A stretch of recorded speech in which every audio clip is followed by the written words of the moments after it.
The champagne leaves the glass before anyone in the room has the courage to breathe. Cold. Gold. Deliberate. It soaks through Zen Taraji's silk blend collar, runs down her clipboard, pools into the seams of a tailored black apron, carrying tools worth more than the model's first contract. The crystal flute is still tilting, still pouring, like a performance that needs the audience to understand who the stage belongs to. And Mira Seo smiles, not the kind of smile that asks forgiveness, the kind that files the moment away as evidence. This is how things work here. You adjust a hem wrong, you wear the consequence.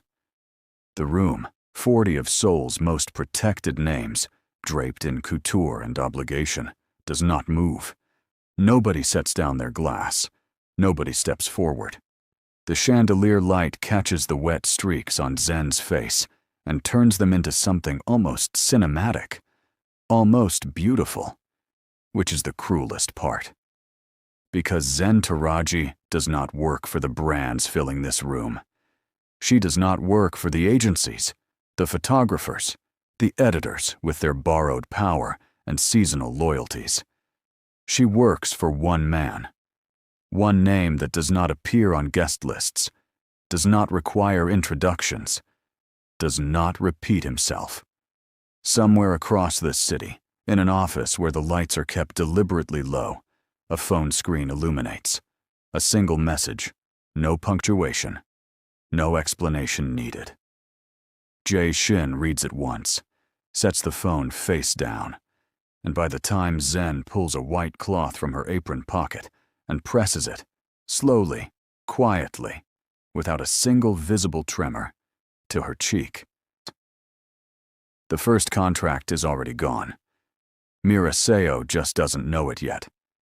This is not a story about what happens when you humiliate the wrong woman. This is a story about what happens when the wrong woman decides she is done being invisible. Smash the like button because this is about to be absolutely satisfying to watch unfold. Then hit subscribe so you catch every part of this incredible story. Here's exactly what went down. The Maison Cheong showroom did not welcome people. It processed them. You passed through its entrance the way liquid passes through a filter, slowly, under pressure, with the understanding that not everything makes it to the other side. The ceilings were high enough to remind you of cathedrals. The lighting was warm enough to make everyone look chosen. And the marble floor, pale and veined with gold, reflected every person who crossed it back at themselves in a way that was either flattering or accusatory, depending entirely on who you were. Tonight, it was both. Seoul's fashion elite had arranged themselves across 3 connected rooms with the practiced ease of people who had spent decades learning how to occupy expensive space without appearing to try. Editors whose single sentence could end a designer's career stood near the champagne wall, speaking in the abbreviated language of people who never finish thoughts, because finishing thoughts implies uncertainty. Agency directors in architectural suits moved between conversations like chess pieces, deliberate, measured, always calculating 2 exchanges ahead. Some models lined the periphery, present but poised, performing the particular kind of relaxed that takes years to rehearse. Nobody looked at the door when new people arrived. Looking at the door was for people who weren't sure they belonged. The real currency in a room like this was not money. Money was assumed. The currency was attention. Who gave it? Who withheld it? Who could make an entire conversation tilt simply by turning their body a few degrees away? Brands had been built on less. Careers had collapsed on nothing more than a sustained lack of eye contact from the right person at the wrong moment. Power here did not announce itself. It arranged the furniture. And somewhere in the controlled architecture of that arrangement, to moving between racks of pre-release garments with the focused quiet of someone who had long since stopped needing to be seen, was Zen Taraji. She was not on the guest list. She never was. Guest lists were for people who needed permission. Zen worked the way surgeons work, with the understanding that the margin for error is zero, and the reward for excellence is simply that nothing goes wrong. Her hands moved across a draped silk gown with the kind of institutional precision that only comes from 10,000 hours of getting it exactly right in rooms that would never credit her for it. She adjusted a seam at the hip by 4 millimeters, not 3, not 5. 4, because the model who would wear this piece moved her left shoulder slightly forward under pressure, and that single habitual gesture would pull the fabric in a way that read as amateur on camera if the seam sat anywhere else. Nobody had told Zen this. She had observed it, filed it, applied it without being asked. That was the work. The visible stylists, the ones with Instagram followings and brand consultancy titles, worked loudly. They held fabrics up to light and narrated what they were seeing. They used the language of revelation, of instinct, of vision. They made the work feel like performance, because in this industry, performance was often more valuable than skill. Zen did not perform. She delivered. And the people in this room, the editors, the directors, and the creative leads who privately understood that the difference between a good event and a transcendent one lived in exactly the kind of invisible detail Zen controlled. They depended on her with the specific desperation of people who could not afford to acknowledge the dependency. A junior coordinator from one of the mid-tier agencies passed behind her, close enough that the edge of a tablet grazed Zen's shoulder. No apology. Not even the instinctive pause that follows accidental contact. The coordinator kept moving, eyes on a screen, already elsewhere. Zen straightened the seam she'd been working on by 1 final millimeter and moved to the next rack. She had stopped expecting apologies approximately 4 years ago. What she had not stopped doing was noticing everything: the room's temperature, the angle of the primary lighting rig, and the way it created a shadow problem near the central display that nobody else had registered yet. The tension in the lead designer's jaw, micro, controlled, the kind that precedes a request nobody wants to make, and the fact that the request would come in approximately 11 minutes based on the pace at which the designer was moving through her mental checklist. Zen was already solving for it. This was the invisible hand, present in every outcome, credited in none. Mira Seo arrived the way storms arrive in places that thought they were safe, not loudly, not with obvious drama, but with a shift in atmospheric pressure so complete that the room recalibrated itself without realizing it had moved. She was 26, or presented as 26, which in this industry was a carefully maintained position rather than a fact. She was the kind of beautiful that the camera had decided to be obsessed with. Sharp jaw, dramatic bone structure, eyes that photographed as both cold and magnetic, depending entirely on what the image needed to sell. 3 global campaigns in 14 months. A fragrance deal that had not yet been announced, but was already being discussed in rooms like this one, in the tone people use when they want to sound informed without confirming anything. She was, by every measurable metric of the world she occupied, untouchable. She walked like she knew it. Her stylist, a different one, agency assigned, visibly anxious in the specific way that comes from working adjacent to someone whose moods are the weather, trailed 3 steps behind her, carrying a garment bag, and the expression of a person who has learned to read danger in posture alone. The garment bag contained the piece Mira would wear for the showcase's centerpiece moment, a piece that had been fitted, adjusted, refitted, and signed off on twice already. Mira had decided, somewhere between the car and the entrance, that she hated it. This was not unusual. Mira frequently decided she hated things that she had previously approved, and the instability was not accidental. It was a management strategy. Unpredictability kept people off balance, and people who were off balance were easier to control.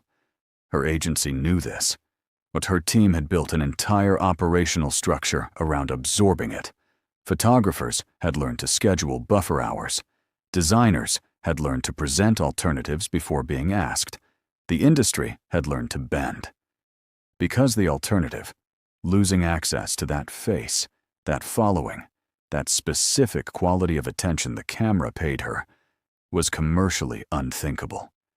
So when Mira crossed the showroom floor, trailing Silk and Consequence, and stopped in front of the centerpiece rack with the particular stillness that preceded a complaint, her agency Stylist began the quiet internal preparation of someone bracing for impact.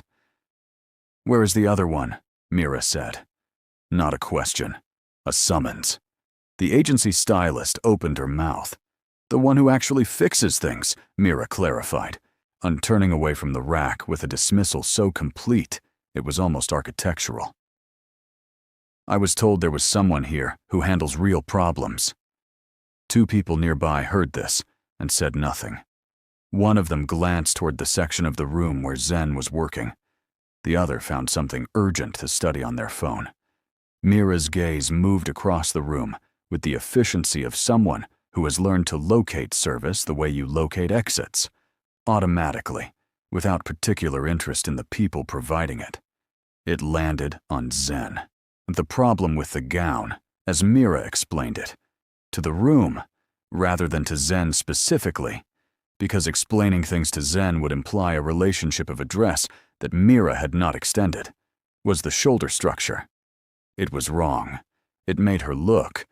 And here, Mira paused with the specific cruelty of someone choosing their words for maximum damage. Padded. Zen looked at the gown. Then she looked at Mira. Then she returned her attention to the gown, because the gown was the actual problem, and Mira was simply its context. The shoulder structure was not wrong. It had been built to accommodate a silhouette that the designer had spent 3 months engineering.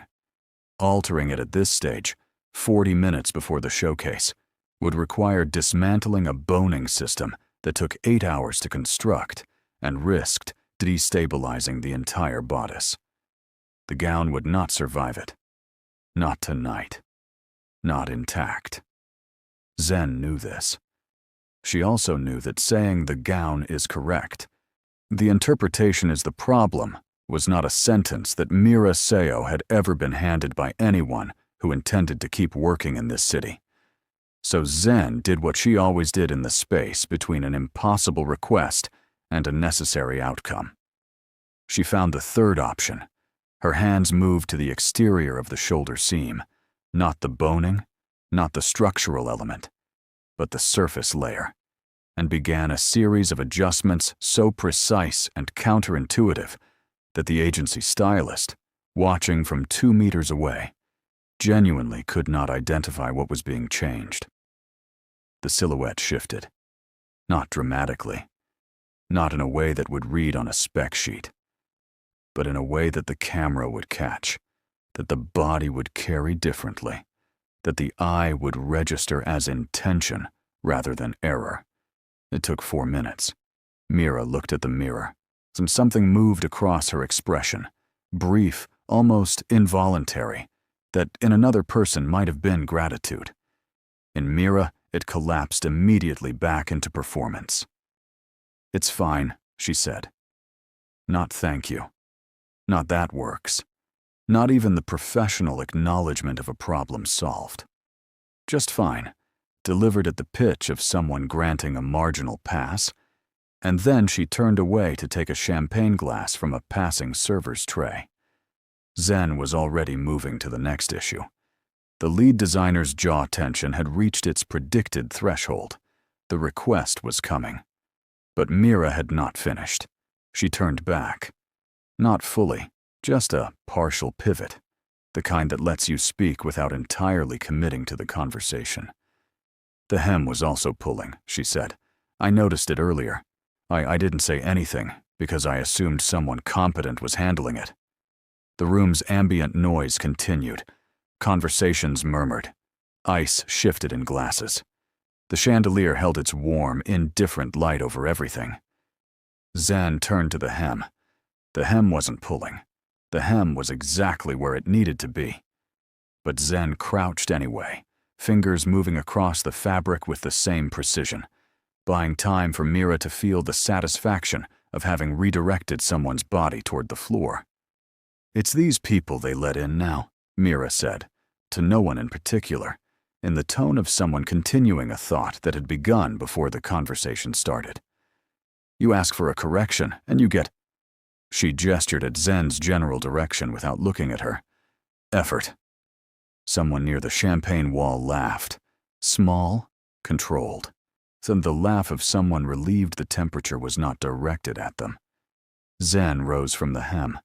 She said nothing, because she had learned, across years of rooms exactly like this one, with people who wore slightly different faces, but carried the same fundamental belief that service was a category of invisibility, that silence was not weakness.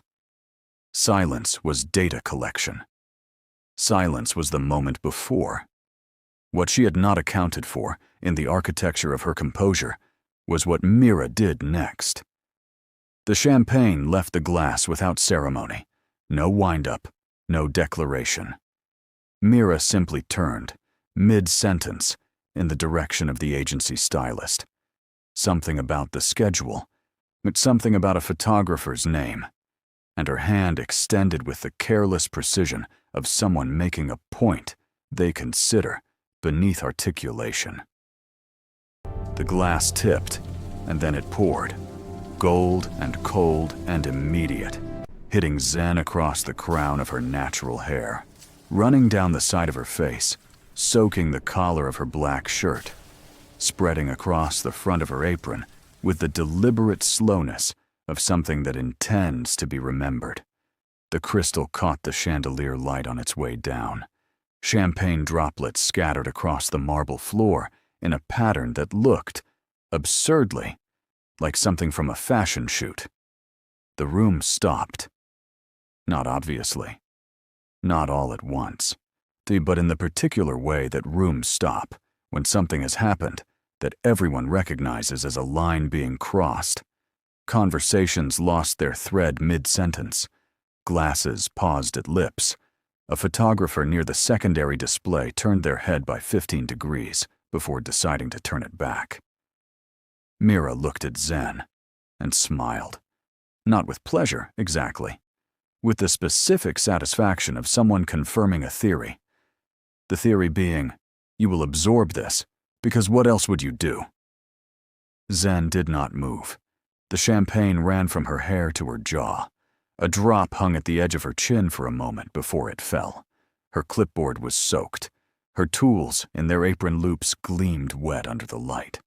Her expression, and this was the thing that the room would remember later, or in the private accounting that happens after a public moment settles, did not change. Not a flinch. Not a tremor. Not the particular collapse of the face that happens when dignity is struck in public. Just stillness. The quality of stillness that is not absence of feeling, but absolute architectural control of it. Someone should clean that up, Mira said, turning back to her conversation. And the room, 40 of Seoul's most powerful people, draped in borrowed confidence and seasonal loyalty. Let her. Nobody spoke. Nobody moved toward Zen. The ambient sound rebuilt itself the way it always does after a social fracture, conversation by conversation. The group organism deciding collectively that the moment had been processed and could now be absorbed. The chandelier continued its warm, indifferent broadcast. A server appeared from a side door, registered the wet floor, and retreated to find something to mop it with. Zen stood in the center of it. She reached into her apron, slowly, without theater, and removed a white cloth. Pressed it to her face, her jaw, her collar. The movements were precise and unhurried, the same quality of motion she brought to every adjustment, every correction, every invisible act of excellence that this room consumed without crediting. She did not look at Mira.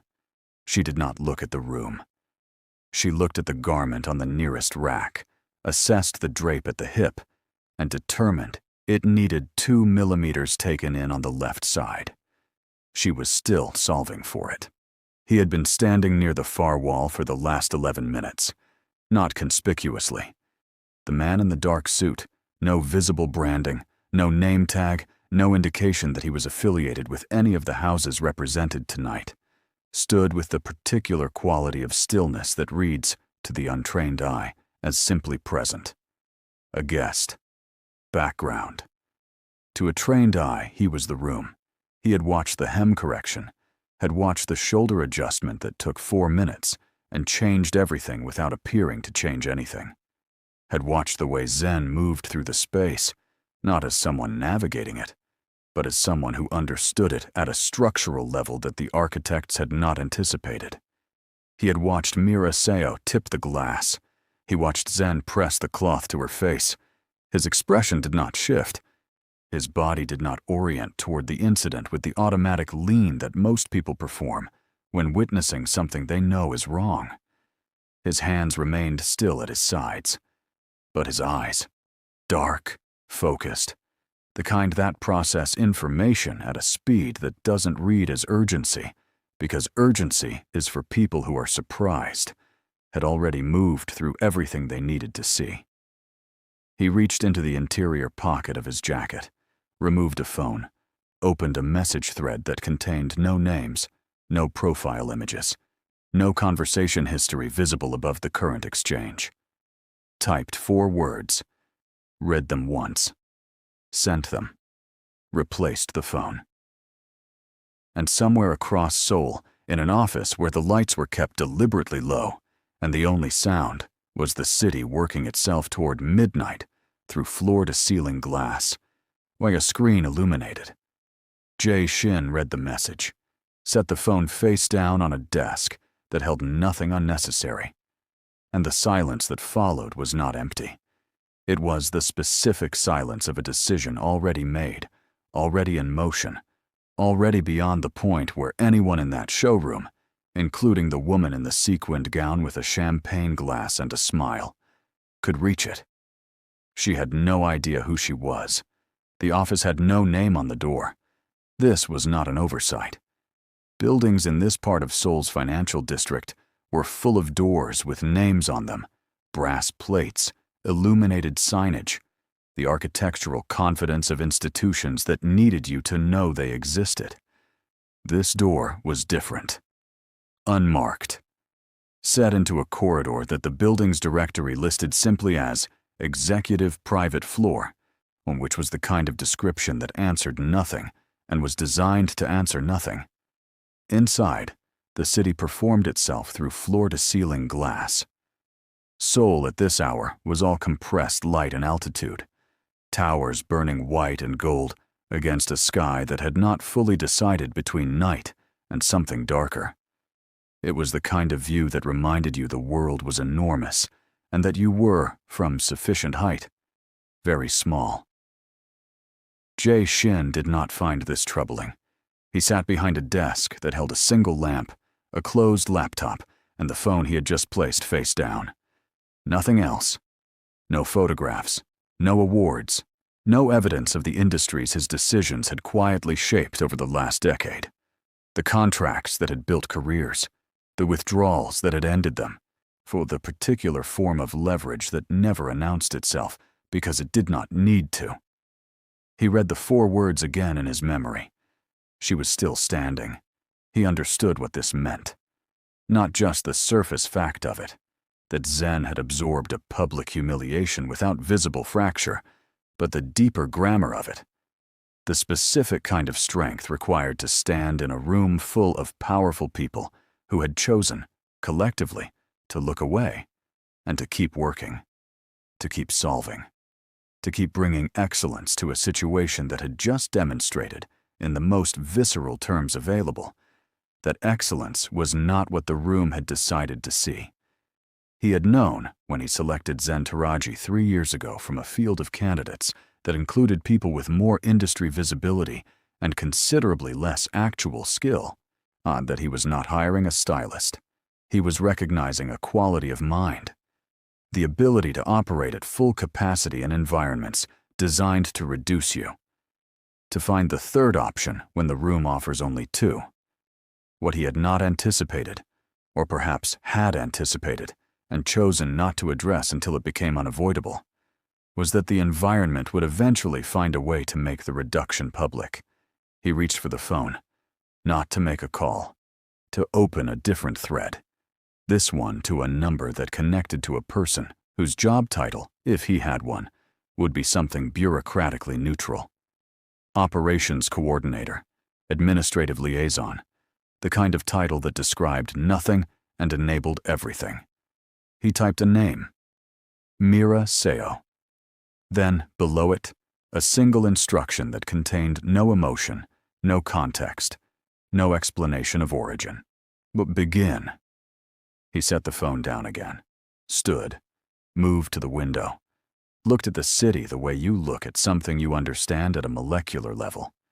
Not with wonder, but with the specific patience of someone who knows exactly how long a particular process takes and is simply waiting for the timeline to complete. He did not feel anger. Anger was for situations that had surprised you. He had not been surprised. The first call came at 7:14 the following morning. Mira was still in the hotel suite the agency had booked for the showcase week, a corner room on the 38th floor with a bathroom that cost more per night than most people's monthly rent. She was on her second coffee and her fourth scroll through last night's coverage when her phone rang with a number she recognized as belonging to the creative director of Voss, the German cosmetics conglomerate whose spring campaign she had shot 6 weeks ago, the campaign that had not yet launched. She answered with the practiced warmth of someone who knows they are valuable and performs accessibility as a strategy. The warmth lasted approximately 40 seconds. The creative director was apologetic in the specific way of someone who has been given a script and is reading from it carefully. There had been a strategic realignment. The campaign's direction had shifted. The decision had been made at board level. She wanted Mira to know it was absolutely not a reflection of the work, which had been extraordinary, truly.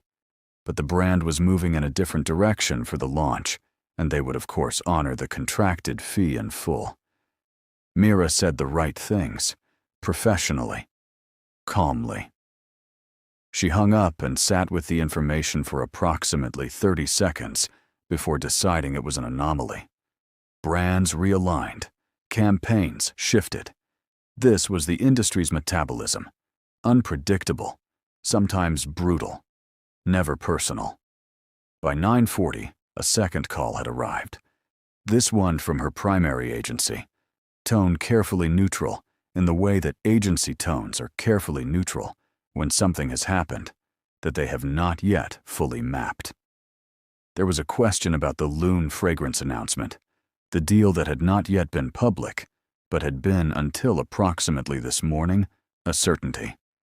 The question was whether Mira had spoken to anyone at Loon recently, whether there had been any communication that the agency should be aware of. Mira had not spoken to anyone at Loon recently. She said so. The silence that followed the statement lasted long enough to carry its own information.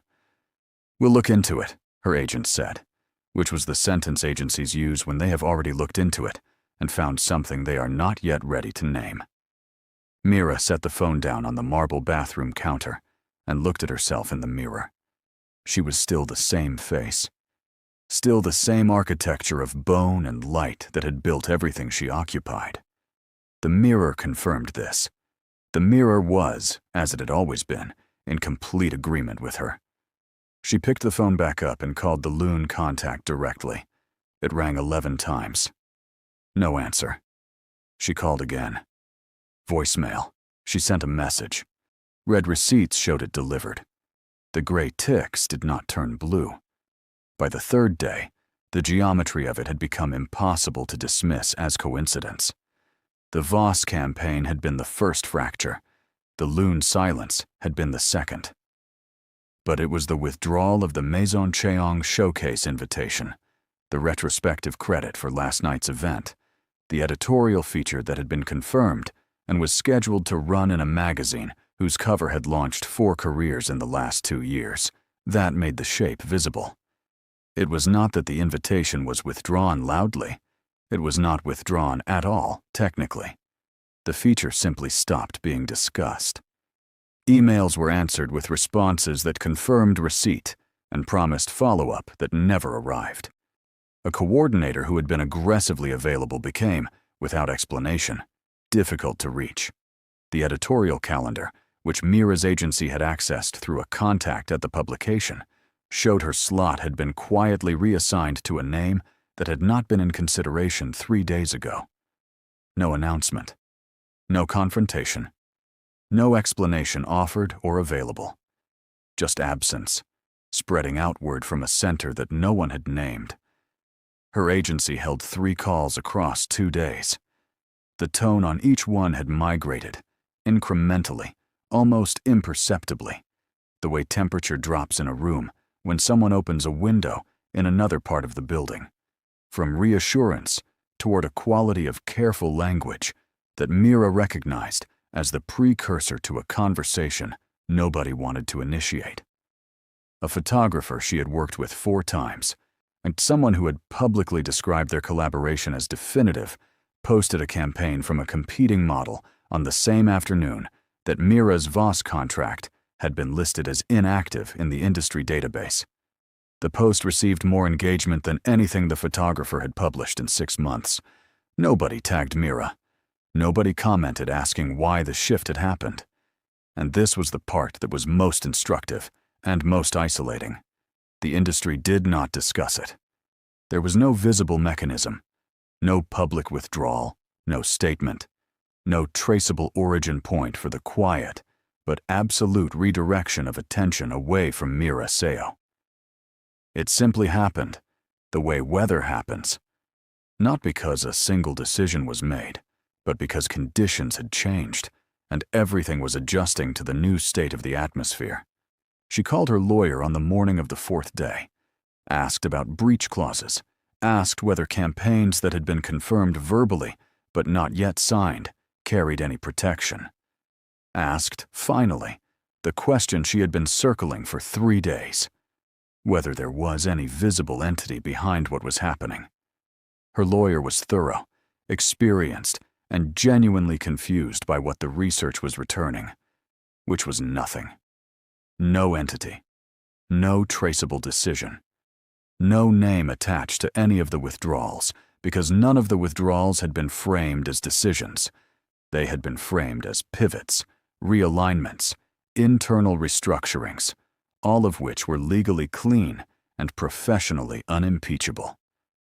It's as if, her lawyer said, with the particular frustration of someone whose expertise has been made temporarily useless, the industry simply lost interest, simultaneously, without coordination. Mira sat in the 38th floor hotel room that her agency was now, quietly, asking her to vacate by the end of the week. The mirror across the room reflected her back at herself. For the first time in a very long time, she did not find it reassuring. Zen received the message on a Thursday morning, 11 days after the showroom. She was working. Of course she was working, because work was the constant around which everything else arranged itself, in the private studio she used for Jae Shin's wardrobe consultations. A space that did not appear on any business registry, in a building that did not advertise its upper floors, so accessed by an elevator that required a code she changed every month as a matter of practice rather than paranoia. The message came through a channel she used for direct communication with Jae Shin's primary coordinator. Not Jae Shin himself. He did not send messages through intermediaries when he intended to be understood, and he did not communicate directly when he intended to give space. The coordinator was the register in between, used for logistics, scheduling, the administrative architecture of a working relationship that had no formal title and required none. The message was not administrative. It asked her to be at a specific address the following Tuesday at 10 a.m. It noted that the meeting would include the editorial director of a publication whose name Zen recognized as the most significant in the region. It noted that there would be a conversation about a creative directorship, not a styling credit, not a consultancy arrangement, not any of the industry-adjacent positions that powerful people sometimes offered to talented ones as a way of co-opting excellence without fully extending equity. A creative directorship. Named, public. Hers. It noted at the end that Jae Shin would be present. Zen read the message twice, set her phone face down on the work table, which was covered in fabric swatches and a pattern she had been developing for the last 3 weeks. Picked up the pattern, looked at it, put it down. She was not afraid of the opportunity. That was not the hesitation. Fear would have been simpler. Fear had a direction, a logic, a way through. What she was sitting with was more structural than fear. It was the weight of a question she had been deferring for years, the one that lived underneath all the excellent invisible work. Not whether she was capable of being seen, but whether she was willing to pay what visibility costs. Because she knew what it cost. She had watched it extract payment from every person who had moved from the margins toward the center of this industry. The performance required, the constant exposure of having your work attributed, which meant also having your failures attributed.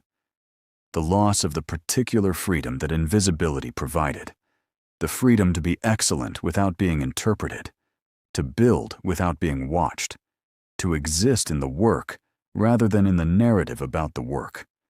She had chosen the margins, not from failure, from preference, and now the margins were being offered back to her as a decision rather than a condition, which was an entirely different thing, and she was not entirely sure she had prepared for it. She picked up the phone again, read the message a third time, typed, "I'll confirm by Friday," sent it, and spent the next 4 days in the studio, working, adjusting, solving, moving through the language of fabric and structure, and the precise negotiation between a body and what it wears, which was the thing she had always understood better than almost anyone, and had spent years making sure no one with the power to claim it could see clearly enough to name it. On Friday morning, she sat at the work table for a long time. The studio was quiet, the kind of quiet that is not absence of sound, but presence of decision. Outside, Seoul was doing what it always did, moving at a pace that did not accommodate hesitation, the city's metabolism indifferent to the internal weather of any single person within it. Zen thought about the showroom, the champagne, the marble floor, the 40 people who had looked away, and the one who had not. She thought about what it had cost her to stand still in that moment, to keep her face composed, to reach for the cloth and press it to her jaw and return her attention to the work.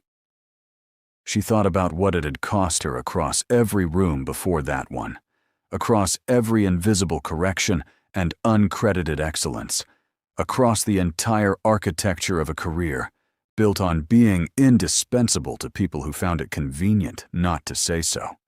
She thought about what it would mean to stop building for other people's visibility and start building for her own. She picked up the phone, typed, confirmed, Tuesday.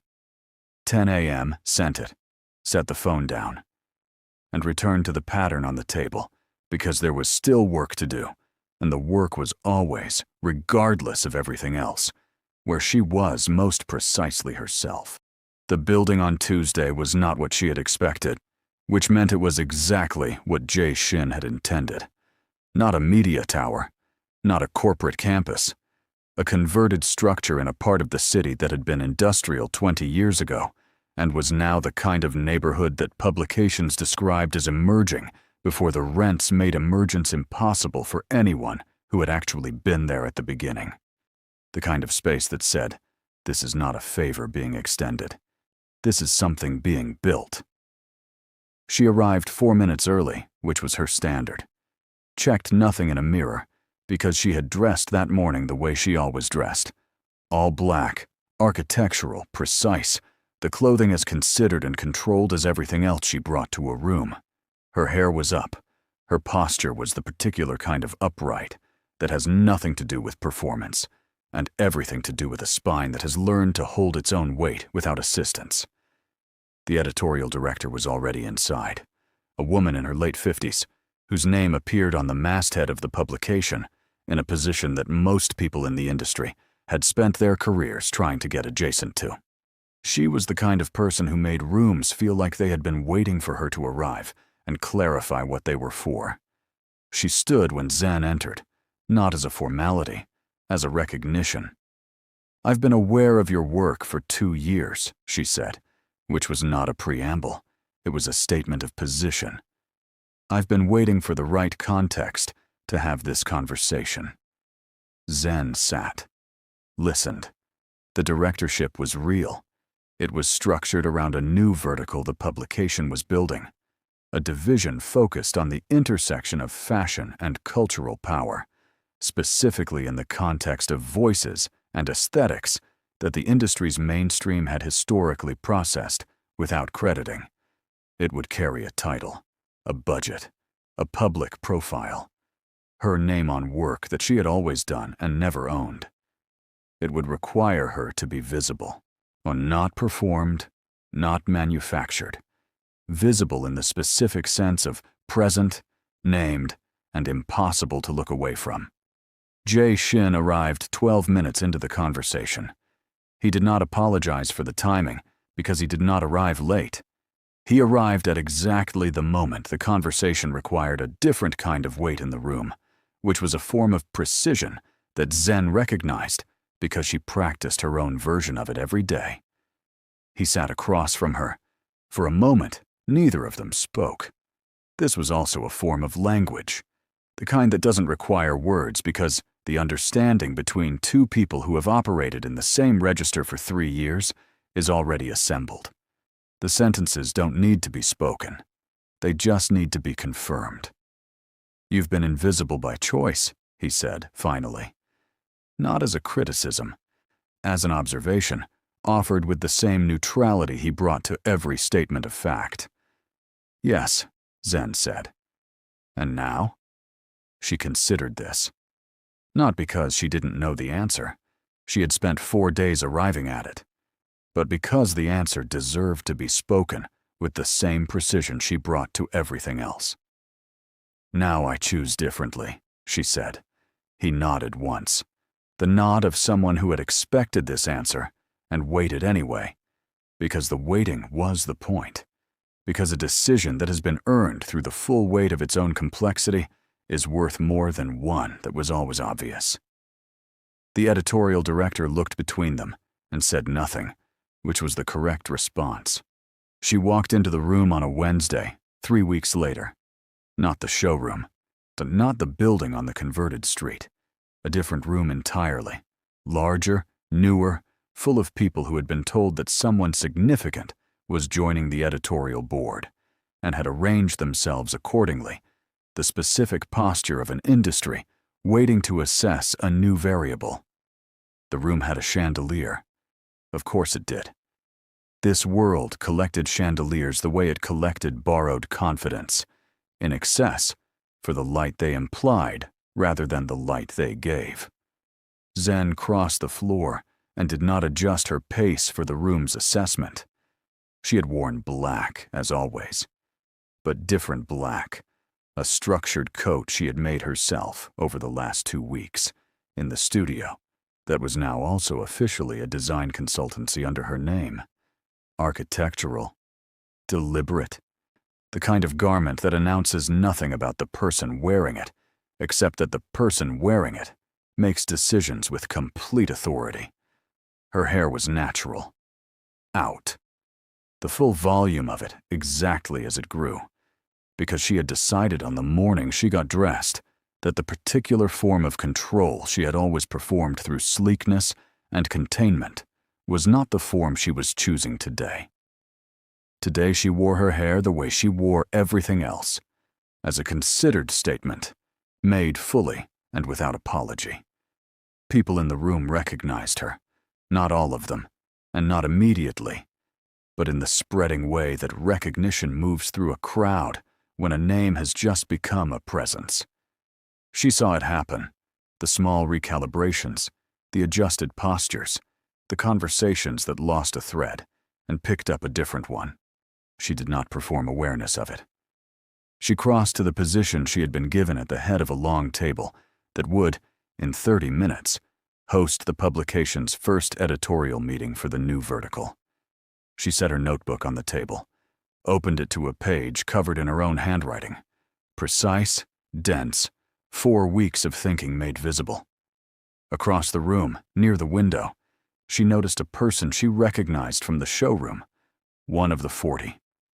Someone who had been there when the champagne fell and had chosen, in that moment, to find something urgent on their phone. The person saw her, looked away, looked back. Zen held their gaze for exactly long enough to confirm that she had seen them see her. Not with hostility. Not with the architecture of a score being settled. So with something quieter and more final than that. The specific steadiness of a woman who has decided, at last, that the rooms she enters will need to adjust to her presence rather than the other way around. She sat down.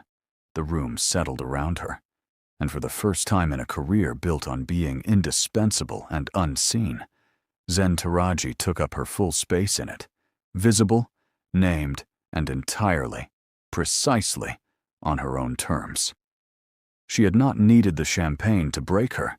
She had needed it to clarify something she had already known. That the moment you stop absorbing what was never yours to carry is not the moment you lose your power. It is the moment you finally understand where it was kept all along.